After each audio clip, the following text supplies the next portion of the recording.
Buongiorno e ben ritrovati con una nuova edizione del TG Flash. È arrivata la condanna che ha portato all'arresto dell'ex presidente della sezione misure di prevenzione del Tribunale di Palermo, Silvana Saguto, e suo marito Lorenzo Caramma. I due sono accusati di corruzione e concussione. Si sfiora la tragedia a Palermo ed esattamente allo Zen, dove una bambina di 3 anni avrebbe toccato un filo elettrico scoperto rimanendo folgorata. La piccola è stata portata al pronto soccorso e i medici dopo gli esami hanno escluso gravi conseguenze. Scoperti oltre 1000 lavoratori in nero irregolari a Messina, dove è scattata l'operazione congiunta dell'INPS e della Guardia di Finanza denominata Estate in Regola. Sono state elevate sanzioni amministrative e sospese 39 attività imprenditoriali. Nuova aggressione nel carcere di Piazza Lanza a Catania, dove un detenuto ha tentato di strangolare un poliziotto.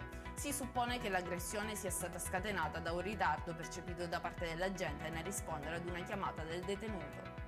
Ancora un attacco ai bancomat a Palermo. Durante la notte l'ufficio postale situato in corso Calatafimi è stato la scena di una grande detonazione che ha allarmato gli abitanti del quartiere. Le autorità stanno esaminando le registrazioni delle telecamere di sicurezza. E per questa edizione è tutto, il prossimo appuntamento questa sera alle ore 19:30. Arrivederci!